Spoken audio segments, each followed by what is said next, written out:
इसी तरह के वीडियो पाने के लिए एंड जीके क्यूज के लिए सब्सक्राइब करें एंड सपोर्ट करें। धन्यवाद। हेलो फ्रेंड्स, स्वागत है आपका हमारे इस यूट्यूब चैनल में। और आज लेकर हाजिर है क्लास 7 का भूगोल चैप्टर नंबर 5 जल मंडल। इसमें हम इनका क्वेश्चन का आंसर करेंगे। अगर आप चाहें तो आप हमारे प्लेलिस्ट के माध्यम से इनके पिछले 4 चैप्टरों का क्वेश्चन का आंसर देख सकते हैं। तो इसमें हम इसका क्वेश्चन आंसर करते हैं। पहला आइए देखते हैं। पहला नंबर, रिक्त स्थानों की पूर्ति कीजिए। पृथ्वी के लगभग खाली जगह भाग में जल है, तो कितना भाग जल है? 2/3 जल है। दूसरा है, समुद्री जल का औसत लवणता खाली जगह ग्राम प्रति 1000 ग्राम जल होती है, तो 35 भाग प्रति 1000 ग्राम होती है। ठीक है। तीसरा है, महासागरीय जल में मुख्यतः खाली जगह प्रकार की गतियां होती है, तो कितने प्रकार की होती है? 3 प्रकार की होती है। चौथा है, महासागरों में ज्वार भाटे खाली जगह और खाली जगह के आकर्षण बल के कारण होते हैं, तो वो कब होते हैं? सूर्य और चंद्रमा के आकर्षण बल के कारण। ठीक है। पांचवा है, बृहद ज्वार खाली जगह और खाली जगह के दिन आते हैं, तो कब आते हैं वो? पूर्णिमा और अमावस्या को आते हैं। क्लियर है। आइए देखते हैं क्वेश्चन नंबर 2। नीचे दिए गए कथनों से सत्य असत्य कथनों की पहचान कीजिए। लेब्राडोर धारा ठंडी धारा का उदाहरण है, ये सही है, सही लिखा हुआ है। पृथ्वी पर उपलब्ध कुल जल राशि की मात्रा 2.7% स्वच्छ जल है, सही बोल रहा है, ये भी सही है। आगे देखते हैं। तीसरा, सुनामी महासागरों में प्रवाहित होने वाली गर्म जल धारा है, नहीं, ये गलत है, ये गर्म जल धारा नहीं है। चौथा है, महासागरीय जल की तत्व और ऊपर उठना और ऊपर उठना ज्वार कहलाता है, नहीं, ये भी सही नहीं है। पांचवा है, अल नीनो महासागर में स्थित एक पर्वत का नाम है, नहीं है।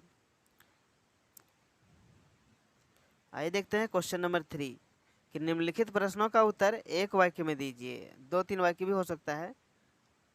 तो जल चक्र क्या है? तो जल चक्र पृथ्वी पर उपस्थित जल का प्रवाह महासागर, वायुमंडल एवं स्थल के बीच लगातार होता रहता है, इसे ही जल चक्र कहते हैं। क्लियर है।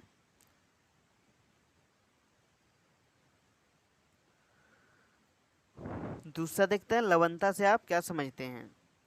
तो देखिए, इसका सही आंसर है कि लवणता प्रति 1000 ग्राम जल की मात्रा में उपलब्ध लवण की मात्रा को लवणता कहते हैं।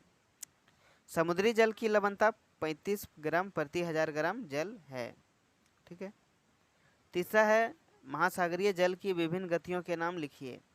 तो महासागरीय जल जो है 3 प्रकार की होती है, तरंग, ज्वार भाटा और महासागरीय धारा। ठीक है।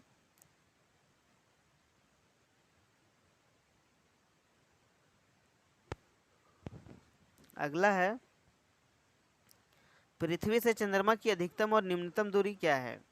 तो अधिकतम दूरी 4,07,000 किलोमीटर है और निम्नतम 3,56,000 किलोमीटर है। ठीक है। आगे देखते हैं। पांचवा, भारत का कौन सा बंदरगाह उच्च ज्वार पर आश्रित है? तो कंडला बंदरगाह जो है, यह है एक ज्वारीय बंदरगाह है जो उच्च ज्वार पर आश्रित है।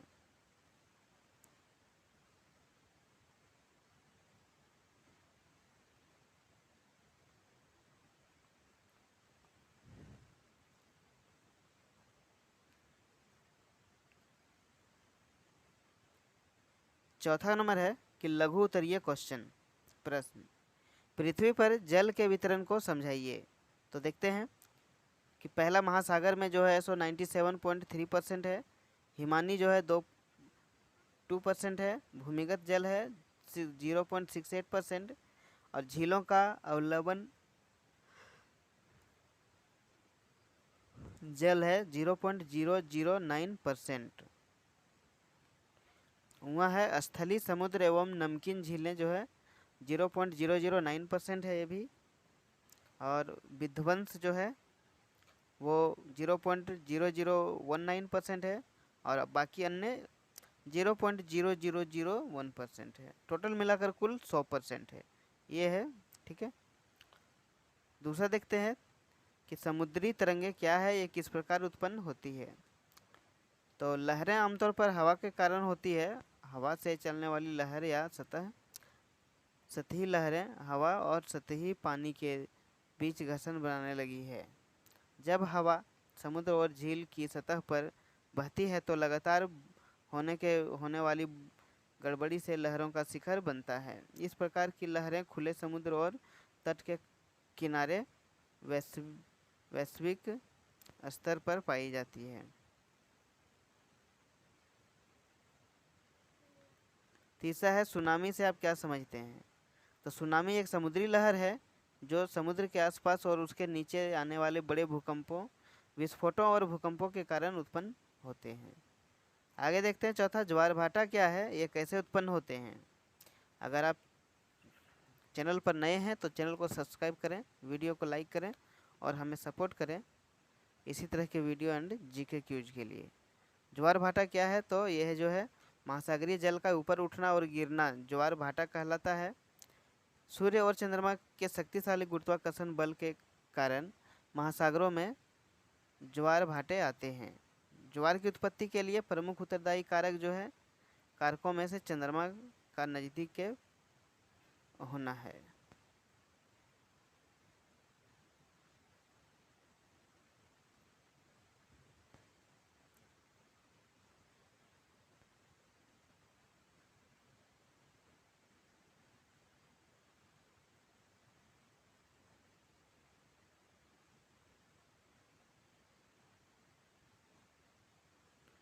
आगे है बृहद ज्वार और लघु ज्वार में अंतर स्पष्ट कीजिए।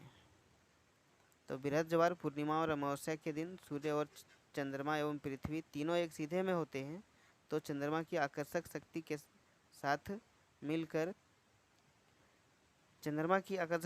साथ मिलकर काम करती है। इस समय सबसे ऊंचे ज्वार उत्पन्न होते हैं। इस ज्वार को बृहद ज्वार कहते हैं। अगला है लघु ज्वार। प्रत्येक महीने में कृष्ण पक्ष एवं शुक्ल पक्ष की अष्टमी को सूर्य, चंद्रमा और पृथ्वी मिलकर समकोण बनाते हैं और इस समय सूर्य और चंद्रमा के आकर्षण बल एक दूसरे के विपरीत कार्य करते हैं। इसे लघु ज्वार कहते हैं। क्लियर है। पांचवा देखते हैं, अंतर बताइए। उष्ण गर्म महासागरीय धाराएं और शीत ठंडी महासागरीय धाराएं। तो उष्ण गर्म महासागरीय धाराएं का पहले देखते हैं कि उष्ण जलधारा भूमध्य रेखा के निकट उत्पन्न होती है तथा ध्रुवों की ओर प्रवाहित होती है। गल्फ स्ट्रीम, ब्राज़ील धारा, उत्तरी अंटार्कटिका प्रवाह आदि गर्म धाराएं हैं। अब शीत ठंडी धाराएं देखते हैं। ठंडी जलधारा ध्रुव उच्च अक्षांशों के भूमध्य रेखा की ओर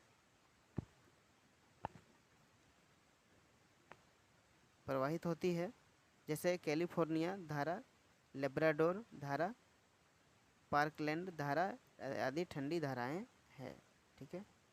और दूसरा देखते हैं इसका, बृहत ज्वार और लघु ज्वार। इसके लिए जो है क्वेश्चन नंबर आप 4 का 5 नंबर का क्वेश्चन आंसर लिख लें, ये वही होगा। ठीक है। छठा देखते हैं, कारण बताइए। किनारों पर समुद्री तरंगों का प्रभाव अधिक होता है, क्या कारण है। तो इसका कारण देखते हैं कि समुद्र के किनारे लहरों का प्रभाव ज़्यादा होता है, क्योंकि लहरें तट रेखा पर लगातार प्रहार करती है और तट रेखा की विशेषताओं को नष्ट करती है। लहरों के कारण तट रेखा पर रेत और तलछट का भी परिवहन होता है। दूसरा है अनेक देशों में पानी की समस्या। तो इसका आंसर है कि दुनिया में कई देश में पानी की समस्या होने की वजह निम्नलिखित है। अब देखते हैं कि पानी की समस्या का वजह क्या है। तो बढ़ती आबादी और पानी की मांग में वृद्धि, जलवायु परिवर्तन, संसाधन गहन आर्थिक विकास, कम बारिश और बेतरीके से पानी का दोहन। आगे है जल निकायों का प्रदूषण, स्टेप बाय स्टेप हमने लिखा है, और अकुशल कृषि पद्धतियाँ। शहर संसाधनों का खराब प्रबंधन, जल संरक्षण के प्रति जागरूकता की कमी। दुनिया भर में पीने के पानी की किल्लत बढ़ती जा रही है। धरती पर मौजूद पानी का 97% हिस्सा समुद्रों में है और सिर्फ 3% ही पीने योग्य है। ये हुआ आपका छठा का दूसरा। अब देखते हैं सातवां, दीर्घ उत्तरीय प्रश्न। जल चक्र को एक स्वच्छ चित्र द्वारा समझाइए। तो जल चक्र का चित्र बनाने के लिए आप किताब का पेज नंबर निकालेंगे 42 और चित्र संख्या 5.1 बना लेंगे। ठीक है। दूसरा देखते हैं, महासागरीय धाराओं के प्रभावों को समझाइए। तो महासागरीय धाराओं का जो प्रभाव है वो पहला देखते हैं।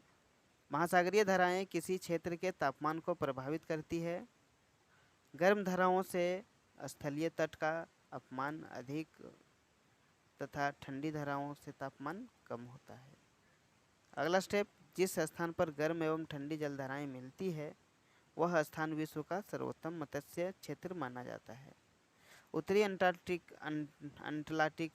महासागर तथा जापान के तट पर इसी कारण ही मछलियां अधिक उत्पादन होता है।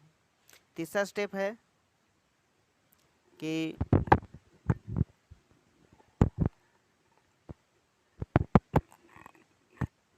गर्म और ठंडी धाराओं के मिलने से घना कोहरा उत्पन्न होता है जिससे नौ संचालन में बाधा पहुंचती है। चौथा स्टेप, गर्म जल धाराएं के अपने साथ जलवाष्प लेकर चलती है जिसके कारण उसके प्रभाव वाले तटीय क्षेत्रों में वर्षा होती है।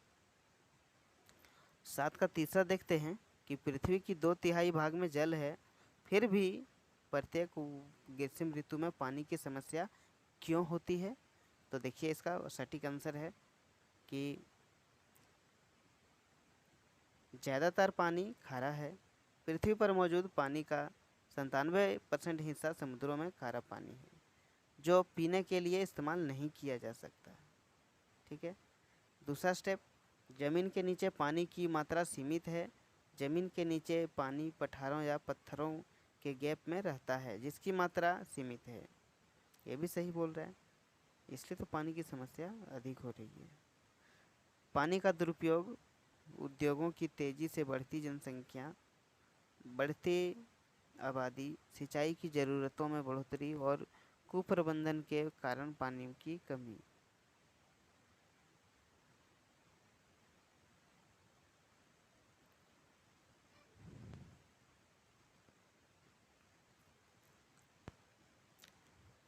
चौथा स्टेप, जलवायु परिवर्तन, मौसम के बदलते पैटर्न, पेड़ों की कटाई, प्रदूषण, ग्रीन हाउस गैसों की वजह से पानी की आपूर्ति कम होती जा रही है। आपको पता है कि पृथ्वी पर जो है पर पानी की कमी को दूर करने के लिए जल संरक्षण आवश्यक है। इसीलिए जो है सो पृथ्वी पर धीरे धीरे पानी की समस्या बढ़ती जा रही है। वीडियो अच्छा लगे तो कृपया लाइक ज़रूर करें। चैनल पर नए हैं तो हमें सपोर्ट करें। धन्यवाद।